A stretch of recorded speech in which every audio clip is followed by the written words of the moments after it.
साईं साहब जे विशेष आशीर्वाद सां मां कल्ह स्वामी टेऊंराम जिन महाराज जो जीवन चरित्र तव्हांखे ॿुधाइणु शुरू कयो हो, या चइजे कि मां ख़ुदि खे ॿुधायो हो, उन सां गॾु तव्हांखे बि शेयर कई हुई मुंहिंजी दिलि जी ॻाल्हि।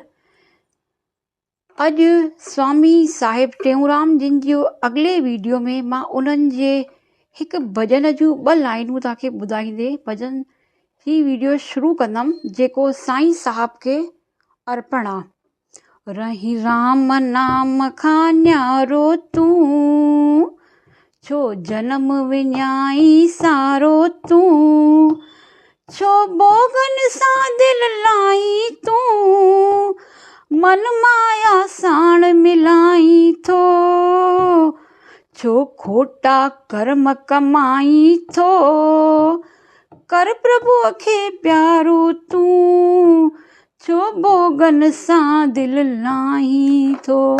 नमस्ते, सतनाम साक्षी। स्वामी जिन जो जीवन, साईं टेऊंराम जिन जो जीवन चरित्र ॿुधी रहिया आहियूं, जिन में कल्ह ॼातोसीं कि उन्हनि जो जनमु खंडू शहर में थियो ऐं उहे नंढे हूंदे खां ई परमात्मा में लीन हुआ, छाकाणि उन्हनि जा माता पिता भी भक्त हुआ, सत्संग कंदा हुआ। सत्संग ॿुधंदे ॿुधंदे उहे ई संस्कार स्वामी टेऊंराम में आया। स्वामी टेऊंराम जिन ॿारनि खां प्रोलियूं पुछंदा हुआ, सभिनी ॿारनि खे गॾु करे उन्हनि खां प्रोलियूं पुछंदा हुआ। कल्ह हेतिरी कहाणी पाण जीवन चरित्र उन्हनि जो ॿुधोसीं। अॼु अॻियां स्वामी जिन ही प्रोली ठाहे छोकिरनि खे ॾिनी। अखर पखी रछ रांदि जा के निर्णा ॾिनो तूं। इहो ॿुधी छोकिरा भॼण जी कोशिश करणु लॻा, यानी प्रोली खे हल करणु लॻा। कलाक खनि मथो हयऊं पर भॼी न सघियऊं। तॾहिं सभिनी खे चवणु लॻा, तोहां भञी ॿुधायो। महाराज जिन चयो त चङो, अधु मां थो भञा, बाक़ी अधु उहा तव्हां भञी ॿुधाइजो। जेको अधु बि भञी ॿुधाईंदो तंहिंखे बि पाव पेड़नि जो मिलंदो। ईअं चयऊं त चङो, हाणे ॿुधो। अखरनि जे नालनि में, पखियुनि जे नालनि में, बर्तननि जे नालनि में, रांदियुनि जे नालनि में, माण्हुनि जे नालनि में ही प्रोली भॼंदी। एतिरो ॿुधी वरी सभई नाला वठी भॼणु लॻा। ॿियो कलाक बि मथो मारियऊं पर भञी कीन सघिया। तॾहिं सतगुरु महाराज चवणु लॻा, हाणे सावधान थी कन ॾेई ॿुधो। अखर गुरमुखी, पखी हंस, बर्तन मट, रांदि में ज्ञान ऐं माण्हुनि जे नालनि में साधु। मतिलबु गुरमुख हंस मट ज्ञान जा के साधु ॾिना तो। इहो ॿुधी छोकिरा ख़ुशि थिया त हिकु छोकिरे खे बाज़ारि मोकिलियाऊं, जंहिं पाव पेड़नि जो आणे सतगुरुनि खे ॾिनो। स्वामी जिन मगन खे चयो त पेड़ा खणी सभिनी खे विराए ॾे। मगन पेड़ा सभिनी खे विराए ॾिना। पेड़ा खाई खूह तां पाणी पी सभई पंहिंजे पंहिंजे घर विया। अहिड़ी तरह रांदियूं कंदे जॾहिं सतगुरु 8 वरनि जा थिया त संदसि पिता खे स्कूल में विहारे आया। पहिरें ॾींहुं मास्तर सतगुरुनि खे पटीअ ते अखर लिखी ॾिना ऐं चयाऊंसि त पका कर। सतगुरु जिन पटी खणी एकांत में वञी पटी पासीरी रखे वेठा भॼन ठाहे पंहिंजी मौज में ॻाइणु लॻा। भॼन ॿुधी स्कूल जा सभई छोकिरा ऐं मास्तर अची कठा थिया। भॼन ॿुधणु लॻा। मास्तरनि अहिड़ो त मगन थी विया जो छोकिरनि खे पढ़ाइण ई भुलिजी विया, पढ़ाइण ई उन्हनि खां विसरी वियो। ॿिए ॾींहुं बि मास्तर महाराज जिन खे पटी लिखी ॾिनो, चयो वञी अखर पका कर। सतगुरु महाराज ॿुधी। सतगुरु महाराज ॿिए ॾींहुं पटी खणी एकांत में वेही 4-5 छोकिरनि खे सॾु करे पुछियो त तव्हां छा पढ़िया आहियो। छोकिरनि जेके पढ़ियो हो सो पढ़ी ॿुधायो। तॾहिं सतगुरु मुश्की चवणु लॻा त तव्हां ॾाढो सुठो पढ़िया आहियो, पर हिकु अखर अञा बि कोन पढ़िया आयो।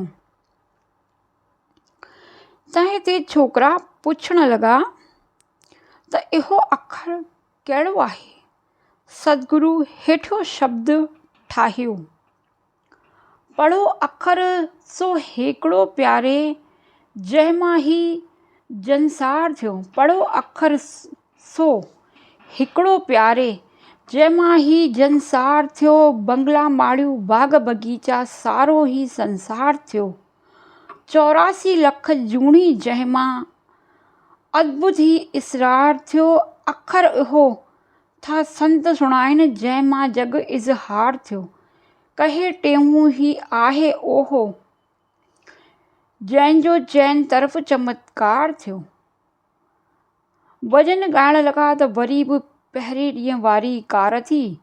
इहा वार्ता सारे शहर में पखिड़िजी वई त 2-3 ॾींहंनि खां स्कूल में मास्तर छोकरनि खे पढ़ाइनि ई कोन था। इन्हीअ ते शहर जा 4-5 मुखी गॾिजी स्कूल में विया। मास्तरनि खे चयऊं त इहा ॻाल्हि बि की न ठहे जो सॼो ॾींहुं स्कूल में सत्संग लॻाए वेठा आहियो ऐं छोकिरनि खे पाढ़ियो ई कोन था। छोकिरनि खे चङी तरह पाढ़ियो ऐं वाह न त ऑफिसरनि खे दरख़्वास्त करे ॿिया मास्तर घुरायो। पंचनि जो यानी जेके पंचमुखी आया हुआ उन्हनि जो दड़को ॿुधी मास्तरनि चयो तव्हां को बि ख़्यालु न करियो, आईंदे असीं छोकिरनि खे चङी तरह पाढ़ींदासूं।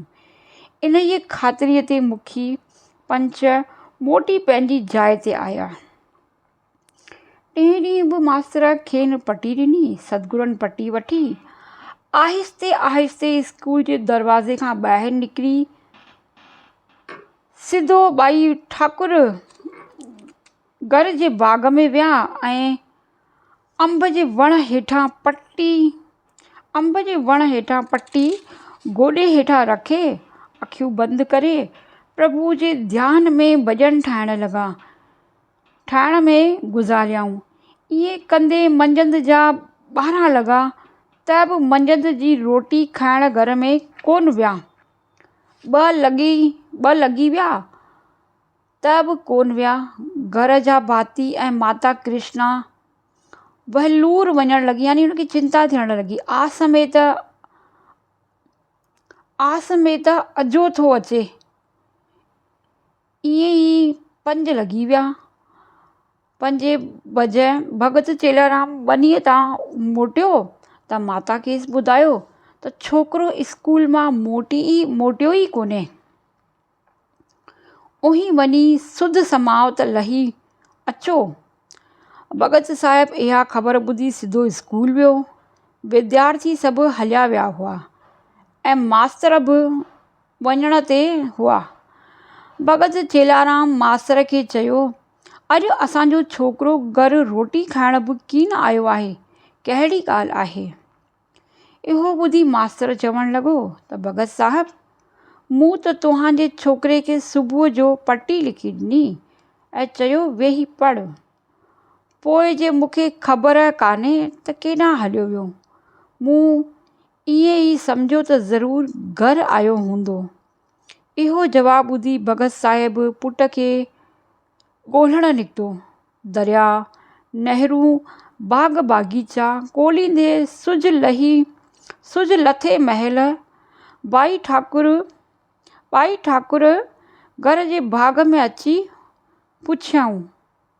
हिकु प्रेमी खेसि ॿुधायो त उहां जो छोकिरो बाग़ीचे जे कुंड में हिकु अंब जे वण हेठां वेठो आहे। भगत साहिबु बाग़ जे अंदरि वञी पुट जे वेझो पहुता। सतगुरु उथी खेनि पेरे पिया। भगत साहिबु महाराज जिन खे बांह खां वठी चवण लॻा त अब्बा स्कूल छॾे छो अची हिते बाग़ में वेठो आहीं ऐं मंझंदि जो घरु रोटी खाइण छो कोन आहे। मास्तर तोखे घटि वधि ॻाल्हायो आहे छा? महाराज जिन नम्रता सां चवण लॻा त बाबा मूंखे मास्तर पटी लिखी ॾिनी ऐं चयो वेही पकी कर। स्कूल में त गोड़ ॾिठमि, तंहिं करे हिते एकांत में अची वेठसि। पोइ मूंखे वक़्त जी का ख़बर ई न पई। एतिरो ॿुधी भगत साहिब महाराज जिन खे घरु वठी आयो। माता कृष्णा महाराज जिन खे प्यार सां गिराटड़ी पाए यानी बाकी पातईंसि। गिराटड़ी पाए ऐं गोद में विहारे पुछण लॻी त पुट अॼु सॼो ॾींहुं किथे हुएं? महाराज जिन थोरो मुश्कियो। जेको जवाबु पिता खे बाग़ में ॾिनो हुअईं सो ई जवाबु माता खे ॾिनऊं। ॿुधी माता ऐं घर जा भाती खिलण लॻा। पोइ माता कृष्णा महाराज जिन खे रोटी खाराई ऐं पाण बि खाधी। ॿिए ॾींहुं भगत साहिब स्वामी जिन खे पाण स्कूल वठी वियो। मास्तर खे पारात करे चयईं त साईं छोकिरे जो ख़्यालु रखिजो, जीअं अॼु बि केॾांहुं निकिरी न वञे। मास्तर महाराज जिन खे वरी पटी लिखी ॾिनी ऐं चयो वेही अखर पका कर। पर महाराज जिन पटी खणी धीरे धीरे स्कूल खां ॿाहिरि निकिरी बाग़ बाग़ीचा घुमंदा वञी दरिया जे किनारे ते निकिता। उते हिकु पीपल जे वण जे हेठां पटी रखे वेही प्रभु जो ध्यानु धरण लॻा। कलाक खनि ध्यानु लॻाईं। उते दरिया मां थोरो पाणी पी वरी बि साॻी जाइ ते वेही दरिया शाह ॾांहुं निहारे हेठियों भॼन ठाहे ॻाइण लॻा।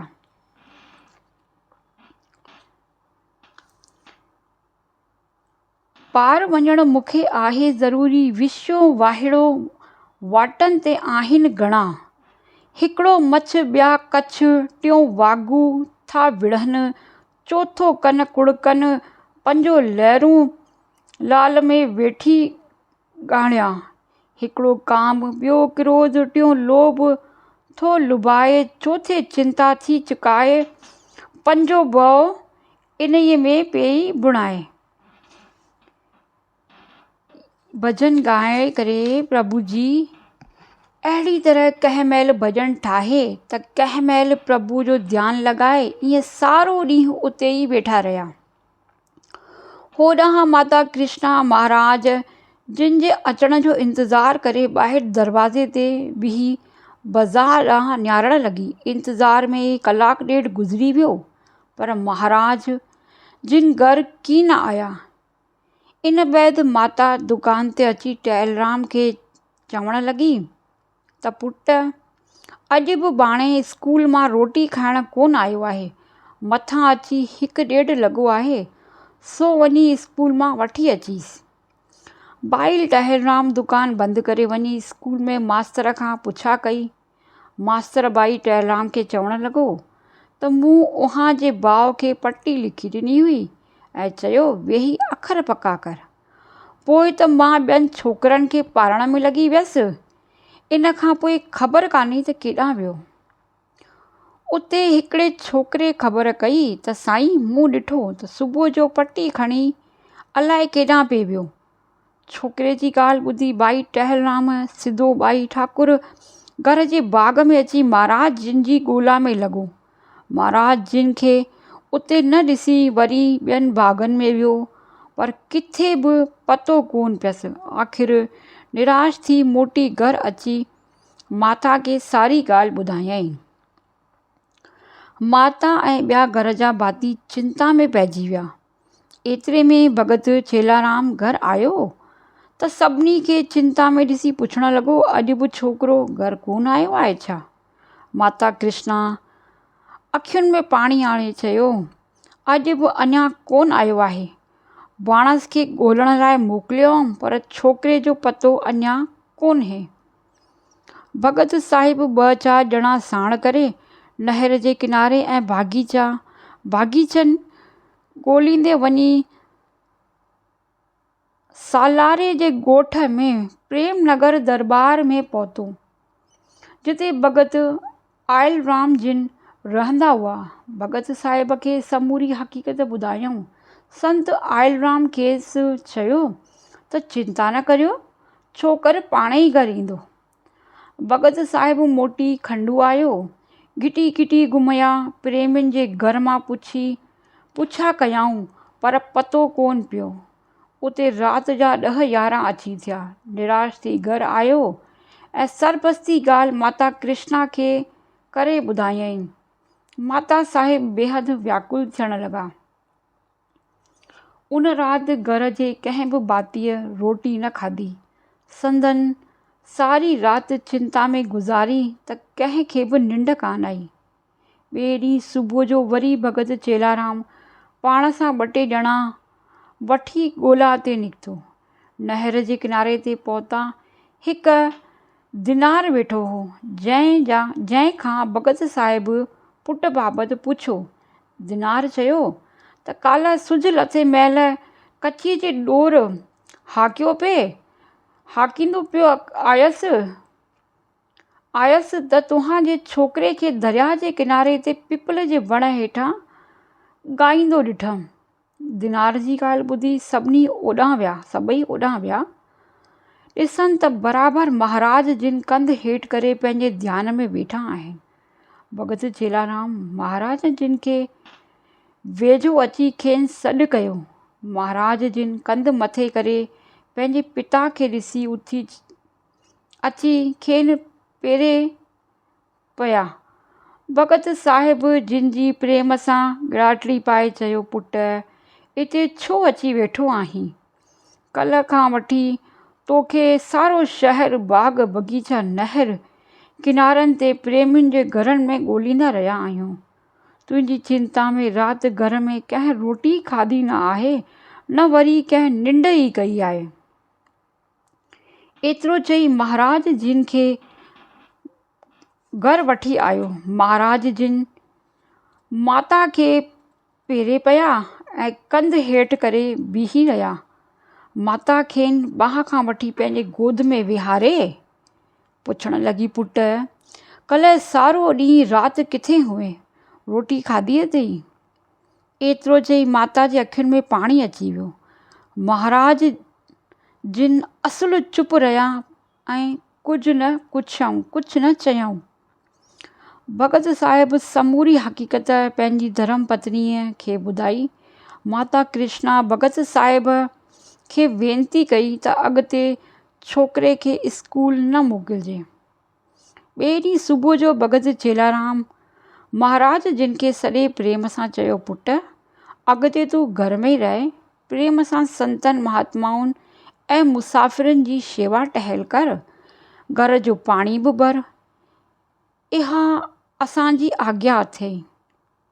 टहलराम पाणी दुकान जो ऐं गांयुनि जो कमु संभालींदो। मां बाग़ ऐं बनीअ जी संभाल में थो वञां। पिता जी आज्ञा अनुसार सदगुरु महाराज संतनि ऐं महात्माउनि जी सेवा में लॻा रहिया। खूह तां पाणी बि भरींदा हुआ। पंचायत थी खूह ते पाणी भरण वेंदा हुआ त दिला रखे नार हलाईंदा हुआ। ओॾी महिल जेकॾहिं खंडूअ जी का माई या को भाई खेनि चवंदो हो त छोकर नार खे 2 फेरा त ॾिज, त असीं बि पाणी भरियूं त प्रेम सां पिया नार हलाईंदा हुआ जेसीं ताईं सभई पाणी भरे न वञनि। पोइ पंहिंजो पाणी भरे घर ईंदा हुआ। पाणी भरे वरी अची संतनि जी शेवा में लॻी वेंदा हुआ। संत रसोई करे आरामी थींदा हुआ त प्रेम सां खेनि पंखो हणंदा हुआ। संत जॾहिं उथी पाण में रूह रिहाण कंदा हुआ त इहो ध्यान सां वेही ॿुधंदा हुआ। शाम जो संतनि खे गहमाई सुज लथे वापसि अची सत्संग जे आसन बिछाईंदा हुआ। भगत चेलाराम जिन अची सत्संग कंदा हुआ। केतिरा शहर जा प्रेमी अची सत्संग ॿुधंदा हुआ। अहिड़ी तरह हर रोज़ संतनि महात्माउनि जी शेवा कंदे जॾहिं सतगुरु महाराज जिन जी अवस्था 12 वरनि जी थी, तॾहिं तारीख़ 13 आख़िर संवत 1954 तिथि पूरनमासी बराबरि 6 जुलाई सन 1897 भगत चेलाराम जे घर 5 पुत्र स्वामी गोलाराम जो जनमु थियो। धूमधाम सां छठी कई वई। महाराज गुरुद्वारे महाराज गिरधारी लाल जो बालक जो नालो रखियाऊं ऐं रेखाऊं ॾिसी चयो त बालक त वॾो हरि भक्त थींदो। बालक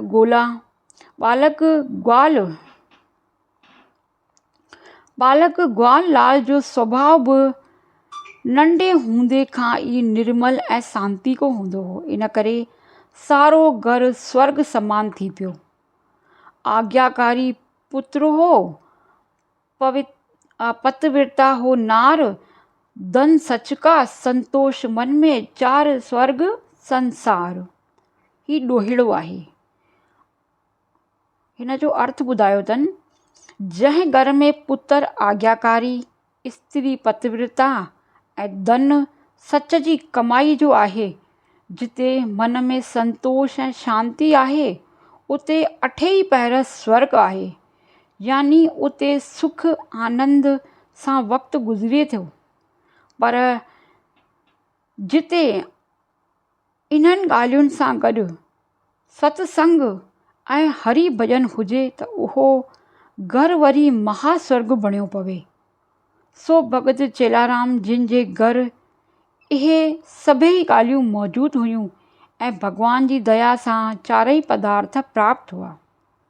हिक भेरे संत बुद्धपुरी सन्यासी लाड़ जे पासे जो तंबूरे ते भॼन कंदो हो। सो घुमंदो घुमंदो खंडूअ में भगत साहिब जे स्थान ते आयो।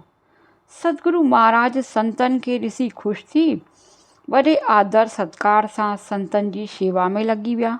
मंझंदि जो संत आराम करे उथियो त पाणी पी तंबूरो खणी वेठो कीर्तन करणु।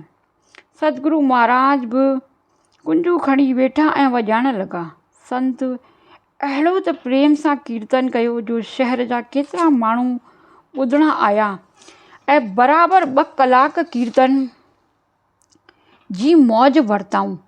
वरी राति जो बि संत ॾाढे प्रेम सां तंबूरे ते सत्संग कयो। अहिड़ी तरह सतगुरु महाराज प्रेम सां संतनि जी शेवा कंदा रहिया ऐं हरि भॼन में चवंदा विया। 12 वरह जा थिया त खेनि विधि पूर्वक जणियो पातो वियो। सतगुरु महाराज 13-14 सालनि जा हुआ जो साईं आसूराम साहिब जिन खंडूअ में स्कूल में हिकु हेडमास्टर थी आया। खंडूअ जे हिकु स्कूल में हेडमास्टर थी करे आया। भगत चेलाराम जिन जी शेवा ऐं प्रेम जी हाक ॿुधी स्थान ते आया। भगत साहिब साईं आसूराम जिन खे आदर सत्कार सां आसन ते विहारे प्रेम ऐं श्रद्धा सां संदसि सेवा में लॻी विया। साईं आसूराम साहिब उन वक़्तु ऐं वरी राति जो ॾाढी मौज सां सत्संग कयो। संदन प्रेम ऐं अनुभव वारो सत्संग ॿुधी भगत चेलाराम जिन खेनि प्रार्थना कई त कृपा करे रोज़ानो हिते अची पंहिंजे मधुर वचननि जे अमृत वर्खा करियो, जो असांखे ऐं सत्संगियुनि खे ॾाढो आनंदु अची रहियो आहे। इहा प्रार्थना साईं आसूराम जिन स्वीकार कई ऐं रोज़ानो भगत साहिब जे स्थान ते सत्संग करणु ईंदा हुआ। सतगुरु महाराज जिन बि वॾे चाह ऐं ध्यान सां सत्संग ॿुधंदा हुआ। कुदरत सां उन राति सत्संग में बि सतगुरु करण जी वार्ता हली। संतनि चयो त सतगुरु खां सवाइ आत्मा जो साक्षात्कार कीन थींदो ऐं देह धारे सतगुरु करणु बिल्कुलु ज़रूरी आहे। सतगुरु ब्रह्म नेष्टि ऐं ब्रह्म सर्वत्री हुजे, यानी खेनि शास्त्रनि जो बि ज्ञान हुजे ऐं पंहिंजी आत्मा में बि निष्ठा हुजे। अहिड़े गुरूअ जे संग सां जिज्ञासु जो जल्द उद्धार थिए थो। इहा ॻाल्हि संतनि भॼन में दृष्टांत प्रमाण ॾेई सिद्ध कयो। उहा ॻाल्हि उन्हनि हिकु मिसाल ॾेई करे उन्हनि सिद्ध कई इहा ॻाल्हि। इहा वार्ता सारी संगत ॿुधी। ॿिए ॾींहुं स्वामी आसूराम साहिब खां विधि अनुसार नाम जो उपदेश वठी खेनि सतगुरु कयो। माता कृष्णा ऐं भगत चेलाराम जिन बि ॾाढो ख़ुशि थिया। स्वामी आसूराम साहिब जिन स्कूल में कम खां फ़ारिग़ थी रोज़ अची सत्संग कंदा हुआ। आसूराम साहिब बि स्कूल जे कम खां फ्री थी करे अची करे रोज़ हुते सत्संग कंदा हुआ उन्हनि जे आस्थान ते। सतगुरु महाराज बि नित नेम सां घर जो पाणी भरे ॾाढे प्रेम ऐं श्रद्धा सां सत्संग संत महात्माउनि महिमाननि ऐं मुसाफ़िरनि जी शेवा कंदा रहिया ऐं जेको वक़्तु शेवा खां बचंदो हो सो कॾहिं बाग़ीचे में कंहिं दरिया जे किनारे ते या शमशान भूमीअ ऐं कब्रिस्तान में वेही एकांत में नाम जो अभ्यास कंदा हुआ। कॾहिं त वेही भॼन ठाहे ॻाईंदा हुआ। अहिड़ी तरह संतनि जी शेवा भॼन कंदे सतगुरु महाराज जिन जी अवस्था 16 वरनि जी थी ऐं भगत चेलाराम जिन जो शरीर ढिलो थियणु लॻो ऐं तारीख़ 11 कती संवत 1960 ते भगत साहिब सभिनी सत्संगियुनि ऐं प्रेमियुनि खे घुराए चयो, अबा तारीख़ 17 कतीअ जो प्रभात जो 4 बजे असीं ही देह रूपी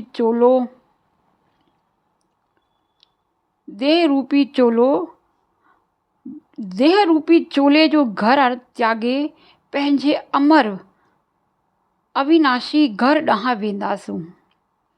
हिन शरीर जी यात्रा अची पूरी थी आहे। जंहिं कम लाइ हिन संसार में आया हुआसीं सो पूरो करे चुका आहियूं। तंहिं करे उहा कोई ख़्यालु न कजो। तव्हां बि जंहिं कम लाइ आया आहियो सो पूरो करे अची असां सां मिलजो। बाक़ी 6 ॾहड़ा उहा सभु सत्संगी जेके संत महात्माऊं हिते रहियल आहिनि तिन सां मिली राति ॾींहुं सत्संग जी मौज मचायो ऐं टहलराम सां मिली ॿाहिरे संतनि साधुनि ऐं मिट माइटनि खे चिठियूं लिखी घुरायो त पछाड़ी जो अची दर्शन मेलो कनि। इहा ॻाल्हि ॿुधी सतगुरु महाराज सत्संगी ऐं घर जा भाती घबराइजी विया। पर पोइ टहलराम सां मिली सभई संतनि महात्माउनि ऐं मिटनि माइटनि खे चिठियूं लिखी वयूं। 2-3 ॾींहंनि में अची सभई गॾु थिया। भंडारो ऐं सत्संग बराबरि 15 तारीख़ ताईं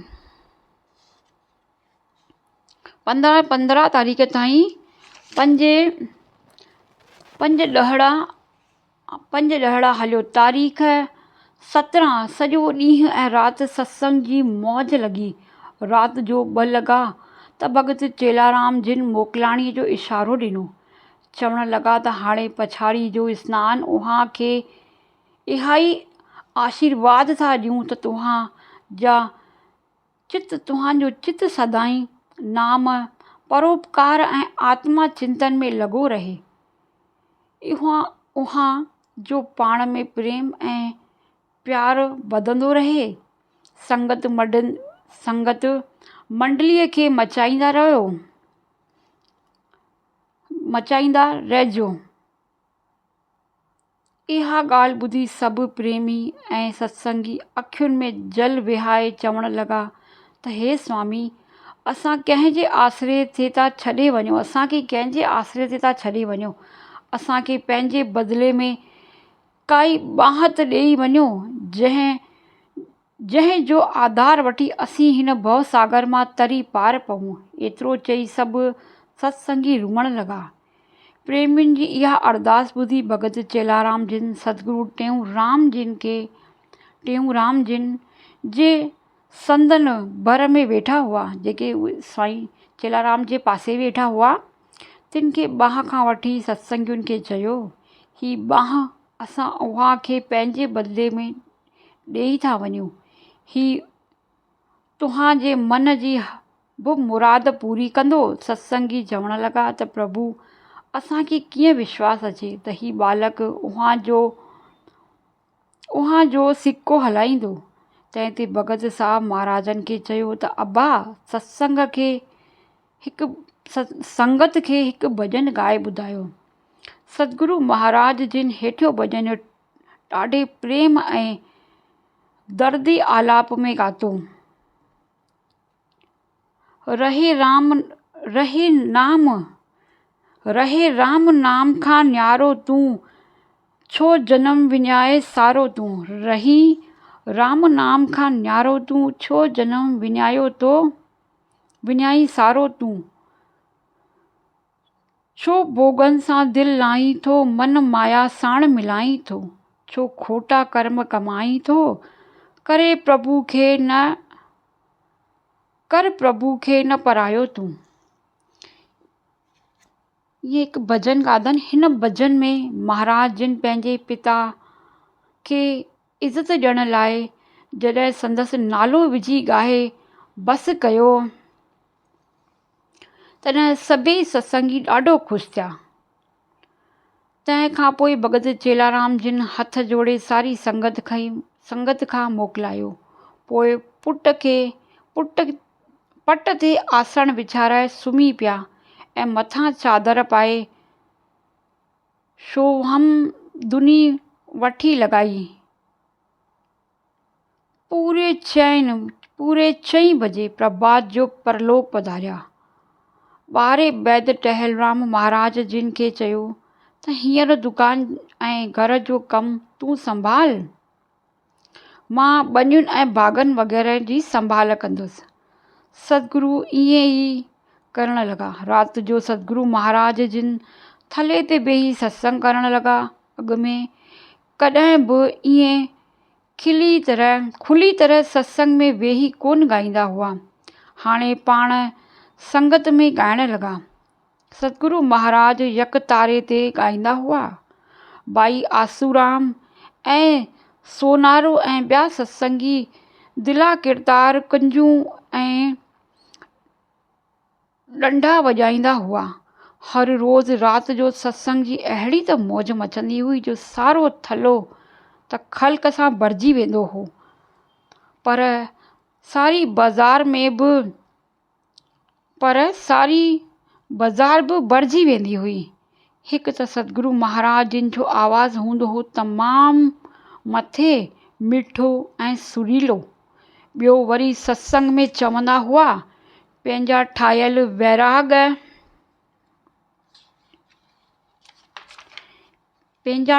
वैराग ऐं मस्तीअ भरिया भॼन। सो जेके बि ॿुधंदा हुआ से पंहिंजे कम कारियूं छॾे अची उते बीहंदा हुआ। जेके छोकिरा नंढे हूंदे सतगुरु सां रांदियूं कंदा हुआ से बि नित नेम सां सत्संग में अची शामिल थींदा हुआ ऐं सवेर सुबुह जो अची महाराज जिन सां गॾिजी पाणी भरींदा हुआ।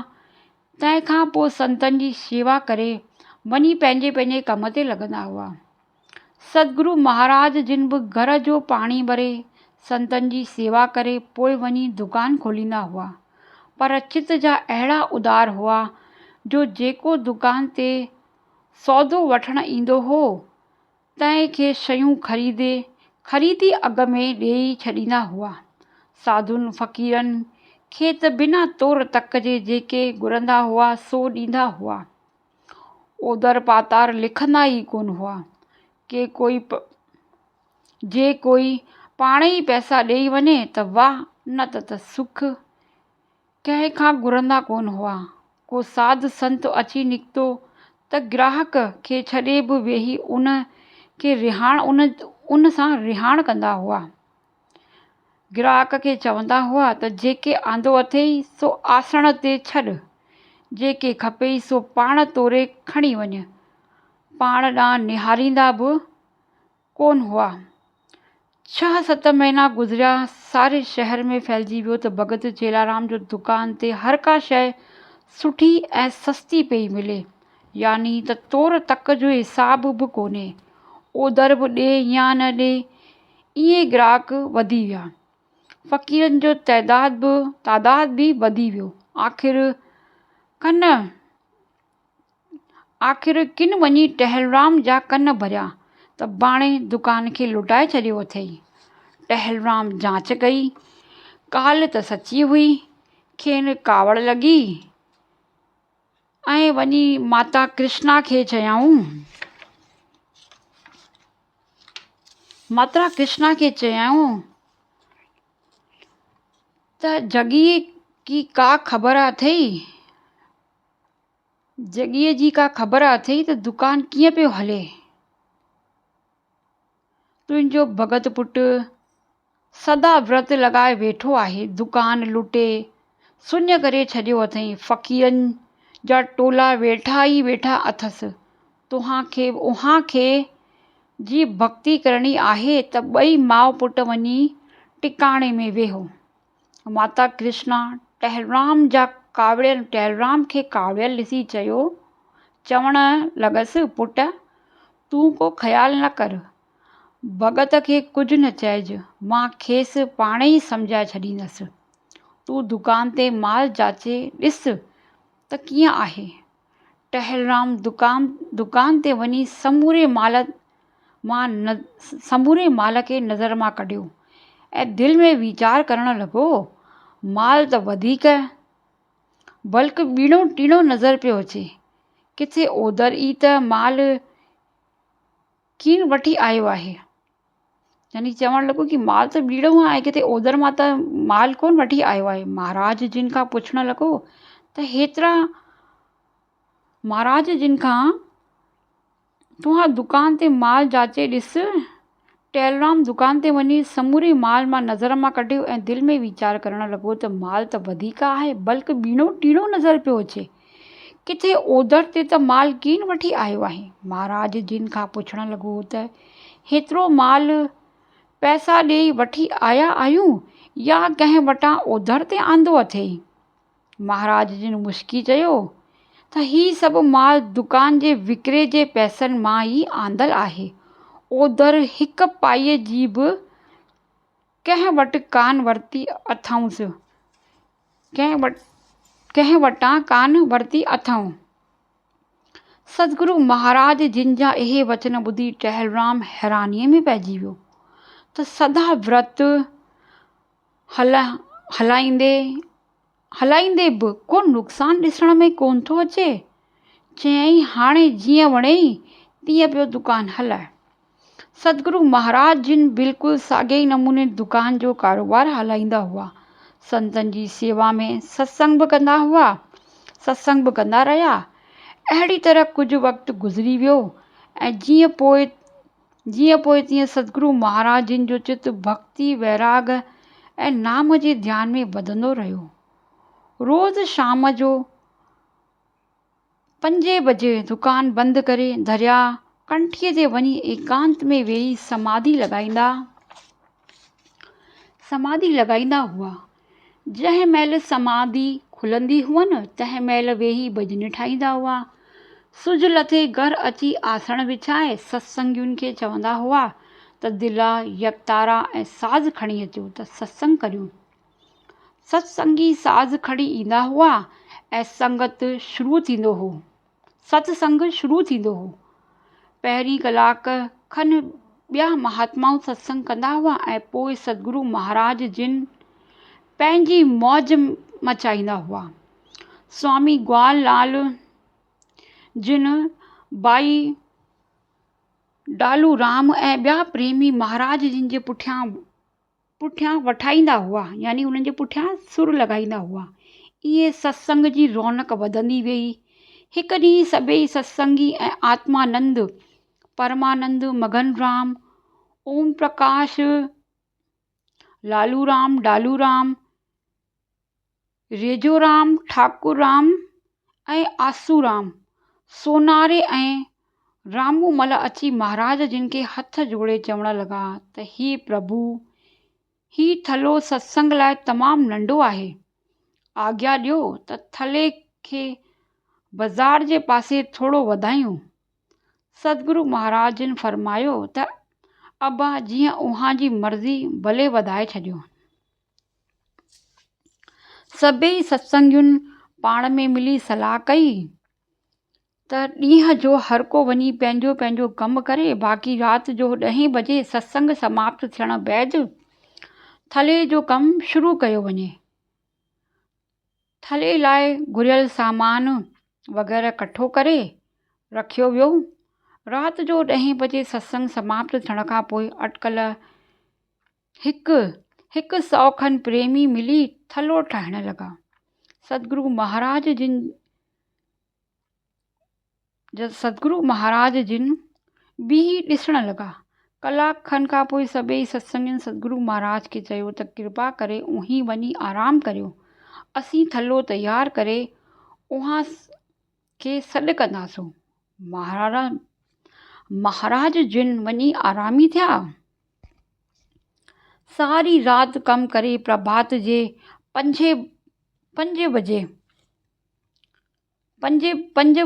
5 धारी थलो ठही सत्संगियुनि वञी महाराज खे हथ जोड़े चयो त प्रभु थलो तयारु आहे, कृपा करे हली ॾिसो।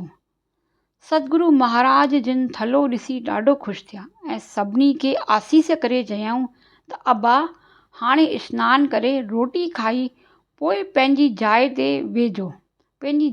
वञिजो। ईअं ई थियो। सतगुरु महाराज बि लोटो खणी दरिया जे किनारे ते एकांत में भॼन करे जाइ ते आया। सुबुह जो माण्हू नओं थलो ॾिसी अचरज में पइजी विया ऐं रातो राति में कीअं ठही तयारु थियो। के प्रेमी त ॾाढो ख़ुशि थिया, पर किन खे ईर्ष्या सबबु ॻाल्हि की न वणी। दिन वञी शहर जे मुखी पंचन ऐं तपदार खे चयो त संतनि बेक़ाइदे थलो ठहिरायो आहे, जंहिं कारण बाज़ार में सोढ़ थी पई आहे। सो हली रूबरो ॾिसो। 2-3 पंच ऐं मुखी तपेदार सां गॾिजी थलो ॾिसण आया। जॾहिं 11 बजे धारी महाराज जिन दुकान खोले अची वेठा त तपेदार अची खेनि चयो त तव्हां ही थलो बेक़ाइदे ठहिरायो आहे, सो अॼोके ॾींहं में ई ढहिराए छॾियो, यानी हिनखे तोड़ाए छॾियो, न त क़ाइदे जे कार्यवाही कई वेंदी। एतिरो चई तपेदार हलियो वियो। सुज लथे महल सत्संगी आया ऐं महाराज जिन खेनि समूरी हक़ीक़त खां वाक़िफ़ करायो ऐं खांउसि संदन रायो पुछियो। सत्संगियुनि हथ जोड़े चयो त हे प्रभु, चओ त इन्हीअ बारे में मुखीअ सां ॻाल्हायूं या नवनि हालनि जी मुख़्तियारकार खे दरख़्वास्त करियूं, यानी जेको हुनजो वॾो हूंदो हुनजो ज़िले जो। सतगुरु चयो त हींअर सत्संग जी महल थी रही आहे, साज़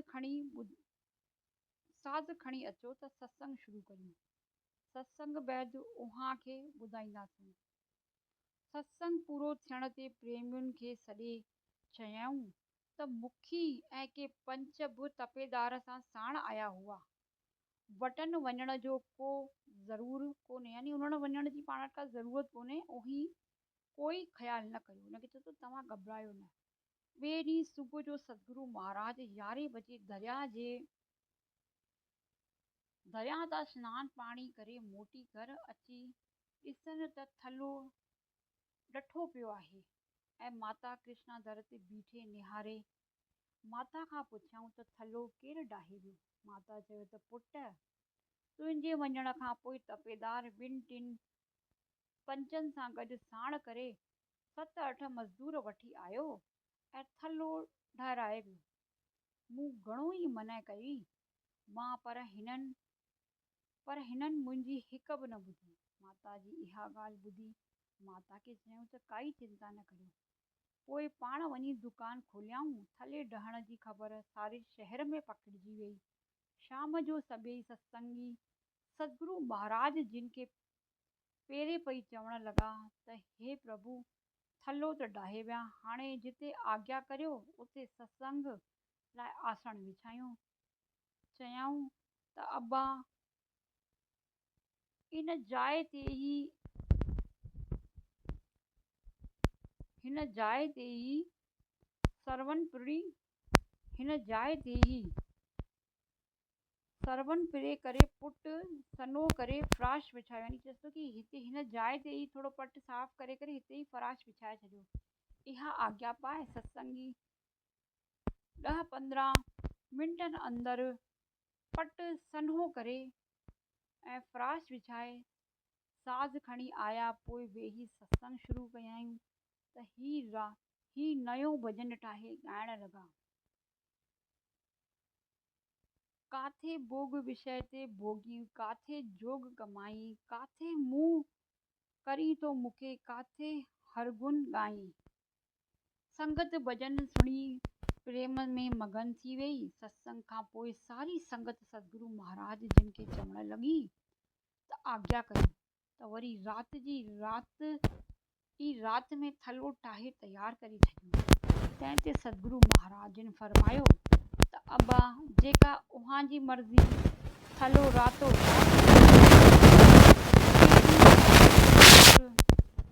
2, 4, 5 ऐं पंच ऐं तपेदार गॾिजी महाराज जिन जी दुकान ते आया। पंच महाराज जिन खे चवण लॻा त तपेदार थलो ॾहिरायो हो ऐं उहा वरी खणी ठहिरायो। इन्हीअ लाइ हू असांखे वठी आयो आहे त असीं उहा खे सम्झायूं इहो कमु ठीकु आहे, कृपा करे थलो ॾाराए छॾियो, यानी थले खे वापसि तोड़ाए छॾियो, न त अजायो बखेड़ो थी पवंदो। स्वामी जिन को जवाबु कोन ॾिनो, खेनि विहारे जलपान करायो। पोइ त हू हलिया विया। राति जो सत्संगियुनि खे समूरो किसो ॿुधायऊं। हिननि चयो त साईं थलो ठहियो पियो हुजे, जे खणी होॾ ते चढ़िया त डाहे छॾींदासूं त वरी ठाहिण में कहिड़ी वेर लॻंदी, सिर्फ़ु उहां जी आसीस घुरिजे। स्वामी जिन मुस्की चयो, जीअं तव्हांजी मर्ज़ी। सत्संगी सतगुरु महाराज जिन खे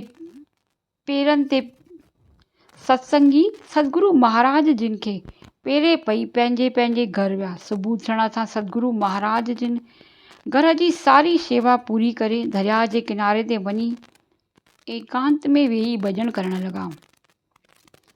होॾां भाई टेहलराम बि ॿनियुनि ते हलियो वियो, पर कंहिं कम सबबु 7 बजे ई घर मोटी आयो।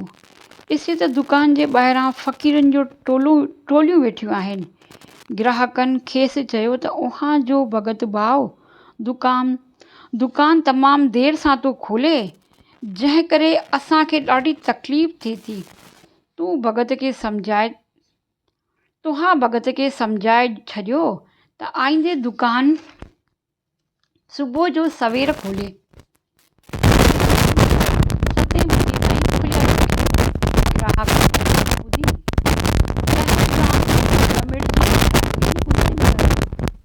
ऐं अची माता कृष्णा खे चवण लॻो त भगत दुकान 11 बजे थो खोले ऐं शाम जो 4 बजे थो बंदि करे।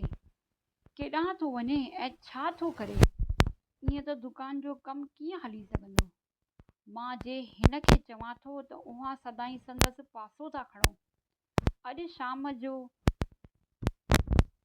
इन्हीअ ॻाल्हि जी सफ़ाई कबी। एतिरो चई टेहलराम हलियो वियो। होॾां सतगुरु महाराज जिन 11 बजे अची दुकान खोलियो। अवल फ़क़ीरनि खे, पोइ ग्राहकनि खे सौदो ॾेई रवानो कयाऊं। एतिरे में माता कृष्णा बि दुकान ते आई ऐं अची महाराज जिन खे चवण लॻी त अबा हाणे बाणे टहल दुकान बंदि ॾिसी अची मूं ते कावड़ियो। तंहिं करे तूं दुकान सुबुह जो सवेर अची खोलींदो कर ऐं शाम जो सत्संग जे महल खणी बंदि कंदो कर, जंहिंमें हू बि राज़ी रहे। माता जा इहे वचन ॿुधी सतगुरु महाराज हथ जोड़े चवण लॻा त हे माता, जे सच करे पुछो त हाणे मुंहिंजो चित हिन व्यवहार में बि नथो लॻे। मर्ज़ी अथमि त किथे एकांत में वञी प्रभु जो भॼन करियां, वरी बि जीअं तव्हांजी आज्ञा करियो तीअं करियां। माता चयो त चङो, शाम जो टहल घर अचे त सलाह कंदासीं। एतिरो चई माता घर हली वई। राति जो सत्संग खां पोइ टेहलराम माता खे चयो टेहलराम माता खे चयो त भगत खे सॾु करियो त पुछूंसि त दुकान चङी तरह सां हलाईंदो या न। माता महाराज जिन खे सॾु कयो। सतगुरु माता ऐं टेहलराम खे पेरे पेई वरिसां थी महाराज तुंहिंजी कहिड़ी मर्ज़ी आहे, चङी तरह सां कमु कंदे या फ़क़ति भक्ति कंदे। टे कलाक पिया दामू कनि, ॿियो सारो पूरी तरह संभाली त वाह, न त असीं ॿियो को बंदोबस्तु करियो। महाराज जिन कंध हेठि करे बिल्कुलु माठ में रहिया। तंहिं ते माता टेहलराम खे चयो त टेऊं दुकान जो कमु बराबरि चङी तरह नथो संभाले, इन ई करे मुंहिंजी मर्ज़ी आहे त हिन खे ॿियो को कम ते रख आहे, मर्ज़ी आहे त हिन ते ॿियो को कमु रख। माता जी इहा ॻाल्हि ॿुधी टेहलराम महाराज जिन खां पुछियो त भला बनियुनि ऐं बाग़ीचनि जी संभाल कंदे? महाराज जिन जवाब में ॾिनो त जीअं उहा चओ।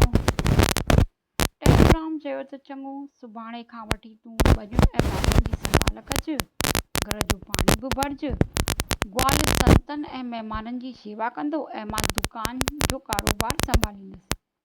कॾहिं कॾहिं बनियुनि ऐं बाग़नि जी निगहबानी बि करणु ईंदसि। ॿिए ॾींहुं सुबुह जो सवेर उथी घर जो पाणी भरे माता ऐं टेहलराम खे पेरे पई। जॾहिं सतगुरु बनियुनि ॾांहुं वञण लाइ तयारु थिया त टेहलराम खेनि चयो, हारे न्यारियुनि खां चङी तरह कमु वठिजि, बाग़ जे महिनदारनि खे बि चङी रीति कम में लॻाइजे। जेके विछाइत अंब वठण अचनि तिन खे प्रेम सां रोटी खाराइजो। बाग़ जी बिल्कुलु सावधानी सां संभाल कजो, जीअं अंब न खाइजी वञनि। रोटी तोखे हर रोज़ ग्वाल हुते पियो पहुचाए वेंदो। बाग़ शहर खां मेल खन दूर हो ऐं बनियूं वरी बाग़ खां मेल खन परे हुई। सतगुरु महाराज जिन सिधो बाग़ ॾांहुं विया। बैठक में वञी वेठा। महाराज जिन सभिनी खे चयो त अॻिते मां तव्हां वटि रही कमु कंदसि। तव्हां हाणे पंहिंजे कम जी संभाल करियो।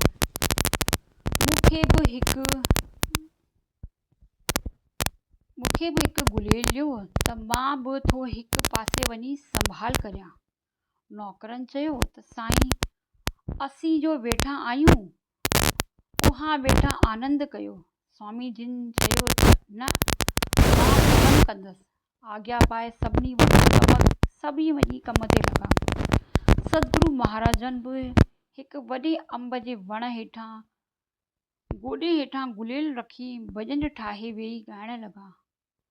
रखी रखी पखियुनि खे हकलण जो आवाज़ बि पिए कयाऊं त जीअं सभई सम्झनि त पखियुनि खे पिया था हकलनि, यानी पखियुनि खे भॼाइनि पिया। इहे कंदे याना अची लॻा त ग्वाल लाल सभिनी खे गॾु वेही रोटी खाधी। शाम थी मोटी घर आया। आसण लॻल हो, सत्संग शुरू थियो।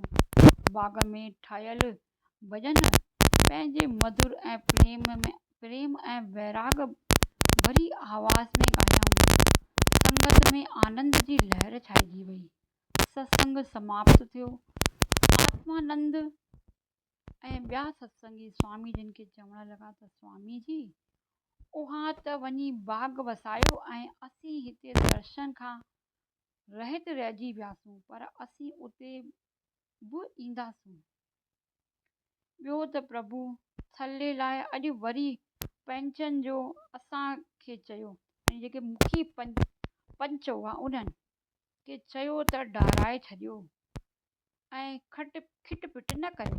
सोई हाणे जीअं उही आज्ञा करो, असां त चऊं था त न डाइजे। महाराज जिन चयो त चङो, जीअं उहां जी इच्छा। पोइ सभई मोकिलाए वञी डेरे जा नेम पटांदड़ यानी पंहिंजे नेम सां बाग़ ॾांहुं विया ऐं वञी पाण कृत में लॻा यानी पंहिंजे कम में लॻा। उन ॾींहुं टहलराम रोटी खणी आयो, सभिनी खे सॼे रोटी खारायईं। रोटी खां पोइ ॿिया सभु हलिया विया, बाक़ी स्वामी जिन तरसिया। टहलराम खेनि पाण वटि विहारे चयो, ॾाढो सुठो, अहिड़ी तरह बाग़ जी ख़बरदारी कजो। भॻवान जी कृपा सां हिन साल फल बि सुठा लॻा आहिनि। ॿी ॻाल्हि ॿुध, ॿ ॾींहं तां बि थी आयो आहियां, महाराज जिन वराणियो त अॼु थी आयो आहियां। सभई तमामु सुठे नमूने कमु पिया कनि, उहा को ख़्यालु न करियो। गुरु महाराज सभु भली कंदो। तंहिं ते टहलराम चयो त बनियूं थोरो परे आहिनि, तोखे ज़रूरु तकलीफ़ थींदी। भाई हासाराम जी बनी असांजे बनीअ वेझो आहे। हू त